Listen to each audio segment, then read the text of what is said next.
बिस्मिल्लाहिर्रहमानिर्रहीम। मोहतरम नाज़रीन, जो बीमार इंसान फजर और असर के वक़्त ये दो सूरतें पढ़ता है, अल्लाह ताला इसे बीमारी से शिफा फरमा देता है। नाज़रीन, इस्लामी रिवायत के मुताबिक फजर और असर के औक़ात निहायत मुबारक और ख़ास है। ये वो औक़ात है जब अल्लाह की रहमतें और बरकतें खुसूसी नाज़िल होती हैं। फजर के वक़्त अल्लाह ताला की रहमत और बरकतें ज़मीन पर उतरती हैं। इस बारे में हज़रत अबू हुरैरा रज़ी अल्लाह तआला अन्हु से रवायत है कि रसूल सल्लल्लाहु अलैहि वसल्लम ने फरमाया, जो शख्स फजर और असर के वक़्त अल्लाह के ज़िक्र में मशगूल होता है, अल्लाह ताला इसे जन्नत में जगह अता फरमाता है। असर के वक़्त भी अल्लाह की रहमत का दरवाज़ा खुलता है और ये वक़्त दुआओं की कबूलियत का ख़ास वक़्त समझा जाता है। इसी वक़्त में इंसान की ज़्यादा दुआ कबूल होती है। बस जो शख्स बीमार हो और फजर और असर के औक़ात में कुरान दो सूरतें पढ़े तो अल्लाह की रहमत से वो बीमारी से शिफा पा सकता है। मोहतरम नाज़रीन, ये सूरतें पढ़ लीजिए, सर से लेकर पाँव तक जिस्म के अंदरूनी बैरूनी हर बीमारी अल्लाह के फजलो करम से ख़त्म हो जाएगी। जिस घर में कोई भी किसी भी बीमारी में मुब्तला हो, चाहे वो छोटी हो या बड़ी हो, और अगर वो कई सालों से इलाज करवा कर थक चुका हो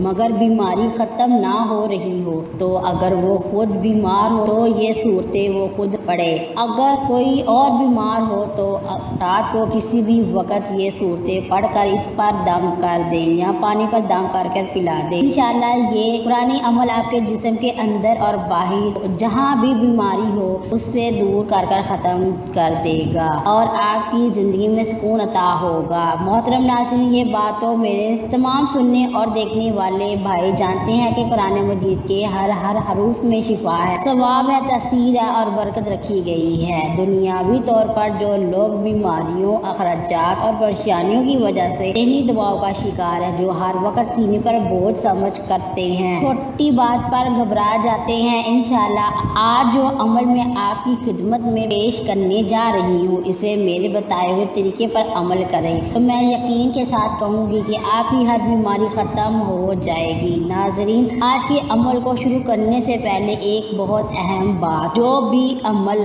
वजीफ़ा या दुआ आपको बताते हैं वो हमारी तरफ से नहीं बल्कि अल्लाह के कलाम पर मबनी होती है। कुरान के अल्फाज, अल्लाह का जिक्र, अल्लाह के नाम, सूरतें, दुआएं, ये सब अल्लाह की तरफ से हैं। अल्लाह ताला अपनी ही किताब के ज़रिए, अपने जिक्र के ज़रिए, अपने कलाम के ज़रिए शिफा अता फरमाते हैं। बाज़ लोग कहते हैं कि इन वज़ाइफ में कुछ नहीं रखा, तो मैं तो इनसे मौज़ूबाना अर्ज़ करती हूँ कि हम अपनी तरफ से कुछ नहीं कहते, ये सब कुछ कुरान और सुन्नत पर मबनी है और आप खुद जानते हैं कि अल्लाह के कलामात में कितनी ताकत और तासीर है। इसलिए इन वज़ाइफ पर सच्चे दिल और कामिल ईमान के साथ अमल करना चाहिए ताकि इनका फैज़ मिले। अगर सिर्फ इन सूरतों को पढ़ने से डॉक्टरों और दवाइयों का खर्चा बच जाए और मरीज सेहत याब हो जाए तो ये कितनी बड़ी कामयाबी है। जो शख्स बरसों से बीमारी में मुब्तला हो, इसकी सिर्फ एक ख्वाहिश होती है कि शिफा, और शिफा सबसे बड़ी नेमत है। नाज़रीन, हज़रत अली रज़ी अल्लाह तआला अन्हु के पास एक शख्स आया और अर्ज़ किया, मुझे रात को नींद नहीं आती और सुबह उठने पर पूरे जिस्म में दर्द होता है। हज़रत अली रज़ी अल्लाह तआला ने फरमाया, ऐ शख्स, अगर तू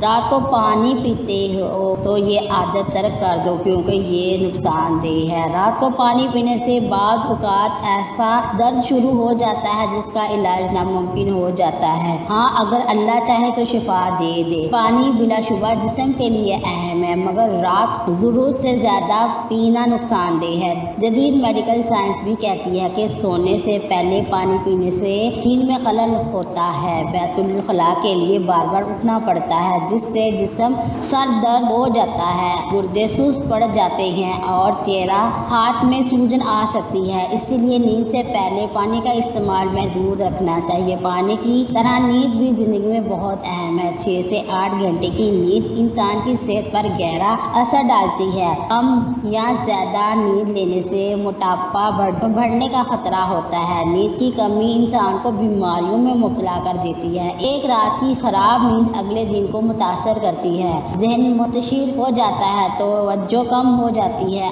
अक्सर अफराद को नींद के दौरान एक मसला होता है कि वो अचानक जाग जाते हैं, खास तौर پر رات کے 3 سے 5 بجے کے درمیان کیا؟ آپ نے غور کیا کہ اس وقت آنکھ کھل جاتی ہے، کبھی برے خواب، کبھی پریشانی تو کبھی بے چینی کی وجہ سے نیند ٹوٹ جاتی ہے۔ محترم ناظرین، یہ دنیا آزمائشوں کی جگہ ہے۔ ہر انسان کسی نہ کسی تکلیف یا پریشانی میں مبتلا ہوتا ہے۔ کوئی اولاد کی نافرمانی سے پریشان ہے، کوئی غربت سے، کوئی بیماری سے، کوئی رشتوں کے مسائل سے، نیند کی کمی سے، ان سب کا اثر ہوتا ہے۔ تو آئیے حدیثات نبوی صلی اللہ علیہ وسلم اور جدید سائنس کی روشنی میں جانتے ہیں کہ اگر رات کو اچانک آنکھ کھل جائے تو کیا کرنا چاہیے۔ اگر آپ رات کو بیدار ہوتے ہیں تو یہ کوئی بیماری نہیں بلکہ خوش نصیبی۔ اس لمحے میں اللہ تعالیٰ اپنے بندے کے بہت قریب ہوتا ہے۔ اللہ کے فرشتے بندوں کو جگاتے ہیں تاکہ وہ اپنے رب کو یاد کرے۔ حضرت ابو ہریرہ رضی اللہ تعالیٰ عنہ سے روایت ہے کہ رسول صلی اللہ علیہ وآلہ وسلم نے فرمایا، ہمارا رب ہر رات آسمانی دنیا پر نزول فرماتا ہے جب رات کا آخری تہائی حصہ باقی رہ جاتا ہے اور اعلان فرماتا ہے، وہ کون ہے جو مجھ سے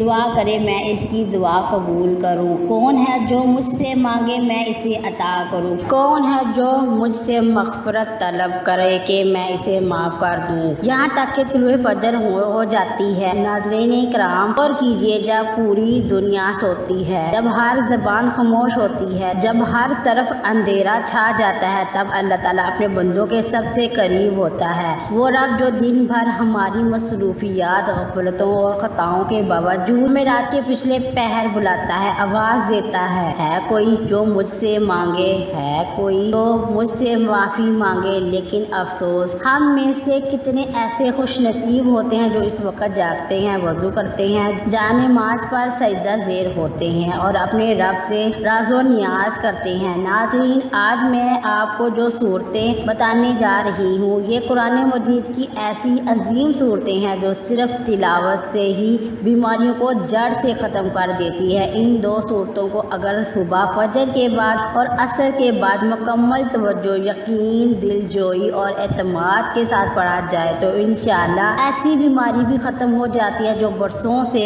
جسم کو گھیرے ہوئے تھی۔ ان میں سے پہلی سورت سورہ فاتحہ ہے اور دوسری ہے سورہ اخلاص۔ سورہ فاتحہ کو شفا بھی کہا جاتا ہے۔ یہ سورت اللہ تعالیٰ کی حمد و ثنا ہے اور اسی سورت کے ذریعے دعا کے دروازے کھلتے ہیں، اور سورہ اخلاص جو اللہ کی توحید خالص کا اعلان کرتی ہے، یہ انسان کے دل سے ہر قسم کے خوف، وسوسے، بیماری، جادو، حسد اور نظر بد کے اثرات کو ختم کر دیتی ہے۔ عمل کا طریقہ: نمبر 1، فجر کی نماز کے بعد وضو کی حالت میں ایک جگہ بیٹھ جائیں۔ 2، اول آخر 3 بار درود ابراہیمی پڑھے، 73 بار سورہ فاتحہ پڑھے، 114 بار سورہ اخلاص پڑھے، پھر ہاتھوں پر دم کر کے پورے جسم پر پھیر لیں، یا اگر کسی اور کے لیے پڑھ رہے ہیں تو پانی پر دم کر کے اسے پلا دیں یا اس پر پھونک مار دیں۔ یہ عمل عصر کے بعد بھی اسی ترتیب سے دہرائیں۔